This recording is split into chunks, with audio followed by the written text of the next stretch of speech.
To the top left of the map, a kill on, we have the Zerg player, starting with the 6 pulling game number 1. Starting for Casper. Yes. STX Soul Fever. However, with a really good build against his opponent, even with the command center first on the high ground, YoDa was not able to stop him. Starting at the bottom right, we now have our LGIM Terran player. Yes. LGIM YoDa. So, no 6 pool. Yeah, not in this game. This time we will most likely see him start with a hatch first. But one thing that we have to talk about a little bit is hyva's way into this series so far. We talked a bit about how he was successful in his Code A bracket. And back then, if you just follow his matches, he only faced one unknown Terran player that he defeated in the semifinals. He had a very easy bracket. Well, that's actually not quite true. He defeated Jaehoon, which is definitely a huge accomplishment. But then in the semifinals, he got a little bit lucky, was faced up against a no-name. In the finals, he had to take down Hope. So he advanced to Code A. And then in the Code A grid, he took down 2 Protoss players, taking out Terminator in his first round, taking out First in the second round. So really good run. Yeah, it certainly was. YoDa, on the other hand, in his Code S, he went 4-0 in the round of 32. Just had a very difficult group with a bunch of Zergs he had to face going forward, and he was not able to come out. I think he went 0-4 in that group. I think No, that was the round of 16. A round of 16, yeah. In the round of 32, I think I casted that group. In the round of 32, he actually went 4-0. He won all of his matches. He won the first game against DRG with a 2-0. Had no problems whatsoever. And then he was successful against Flying. He was actually one of the players that gave Flying such a hard time in the group. But Flying advanced together with YoDa. And then in the round of 16, that's where we had YoDa lose his games. He finished last in his group, didn't win a single map, lost to Soul Key without taking a map, and then also against Roro. Yeah, that was a tough series. I remember watching those, and I've actually been watching so much Starcraft and WCS right now that sometimes everything just bleeds together in my head. You see YoDa going for a Reaper expand this time, much safer than what we did last time. And, you know, it may even be a reaction based on the fact that he got 6 points in game 1. He's like, you know what, it could happen again. I'm just going to send the Reaper out and be a little bit safer here. Plus, the Reaper opening can be a little bit aggressive. You can sometimes do a little bit of damage with that. Yeah, the Reaper is now moving in, but he only builds 1 Reaper, so it's not like he's going to heavily commit to this. This is more a scouting thing than anything else. So we have Double Queen coming up now with the hatch first play. Also going into gas, so we'll most likely see speed come out early. Yep. He will kill 1 Ling with this. And he also sees the gas, of course. You can see how much has been mined. Yeah, but with 1 Reaper, you're definitely safe. Good reaction going to the Spore Caller is going to cancel it. Just trying to save the drone. But the Queens will be out in just a second, and there's not a lot that he can do. But takes down the second Ling, so that limits the scouting options a little bit. Yeah. And he's, with the Reaper here at the bottom of the ramp, you can just make sure no Lings go to scout besides the first 2. Yeah, that's actually, I missed those on the minimap, so we have double Ling coming in, so the scouting for hyva is still completely fine. He has no problem. And he's even going to delay this command star for a really long time. Oh!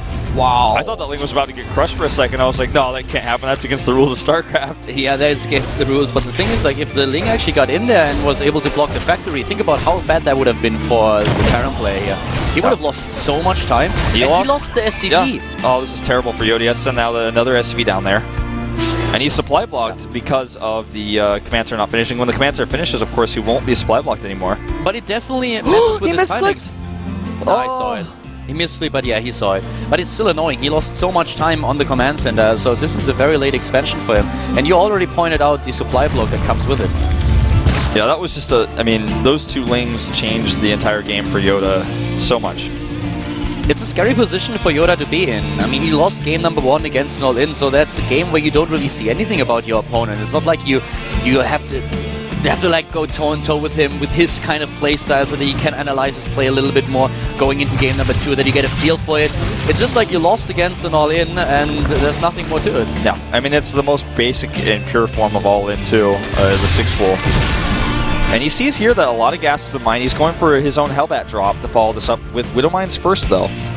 Yeah, Roach Run is being built now for hyva, and we have the tech into Leia very early in the game. He doesn't get speed at all, so this is something where he will rely on on Roaches. And it's funny that this Medivac is getting such a reaction out of hyva now, because there are no units in the Medivac. Yeah, but am I blind? No, there's no units in there yet. He's going to pick the Hellions up in just a second.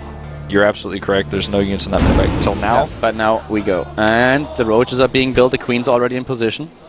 And now he's going to drop these in, try to kill some of the Lings and then get away. He doesn't get anything, really. He didn't see the Hellions earlier, but he saw the medevac, and that's enough for him to deal with this. Overlord drop.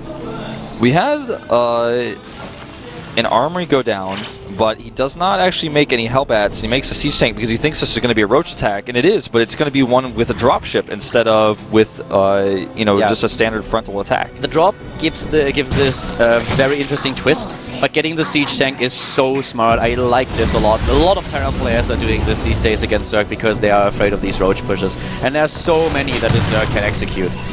YoDa is not really getting anything done with his drop. He's losing some mine time here. Obviously, he's not going to lose any SCVs, but hyvaa is just pushing this build forward in every way how he wants to. He's not really losing anything. He's not affected by YoDa at all. YoDa's not messed up his build in any way. hyvaa is going for the speed now. We had a few Zerg players forgetting speed when they were trying to go for drop just recently, but he does not do that. He's going for the drop ability here. And now the medevac is moving in once again, but those roaches are in position. hyvaa is just waiting for the drop to happen. Yeah, he's not taking any damage here. And this is going to be potentially a problem for YoDa, but what I like is he didn't even just make one siege tank, he made two, now switches back.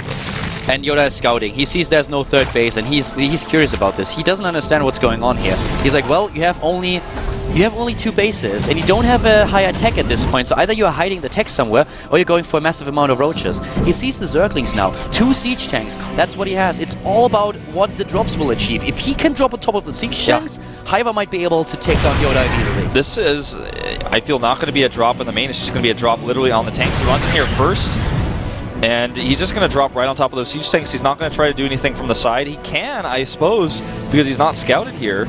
More and more Hellbats are being built. Here come the Overlords for the drop, unscouted by YoDa. He does not see it. He doesn't see it, so you can actually go for the main base, and he's going to do just that. Oh, there is not a lot that he has. There are no Marauders, if I'm not mistaken. I only see Marines so far. Nope. He's going for the double upgrades, but he has to do something against those drops, and he doesn't have anything. Here come the Roaches take down tank number 1. And the Marines funneling up into a choke point. The Hellbat's not able to do any AoE damage either. The SCVs can't get up to repair. They cannot repair anything. He's moving in, and now those Roaches, they do so much damage already. Yeah, this is just a really technical build by hyvaa. That Hellbat drop that he sent across the map did nothing. GG.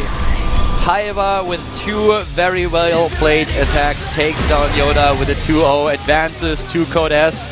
A bit of a Cinderella story here, winning his Code A qualifier bracket and now going straight into Code S. Yeah, and very YoDa is rare out. to see that. YoDa is in the up and downs now, and he looks like he doesn't even know what hit him. Yeah, I mean, he just didn't know what build was coming. He was so prepared. That's the saddest part of this. He was so prepared for a roach attack at the front.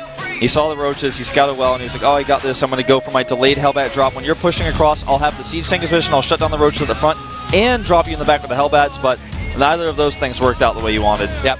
Very technical build by hyvaa. It worked so well for him. Also, his preparation for the drops was really cute. I mean, he had the roaches at the natural, at the main base. He knew that he had to wait a little bit longer, and you could really see that YoDa was looking. He was really weirded out. He was like, you don't have a third base. We're 10 minutes into the game. There's no third base for you. You have your lair tech, but I don't see any kind of higher tech, so what are you doing? And when he realized what was going on, when he saw the Overlords, it was way too late. Yeah, way too late. He just didn't know what was going on. Quick 2-0 therefore for hyvaa, well played, and finds himself now in Code S. YoDa drops to the up and downs, and we are heading into the last best of 3 of our morning session, of the earlier session today. We are going into the match between Creator and Supernova. After a 5-minute break, we'll be back with our Terran versus Protoss. See you guys in a few.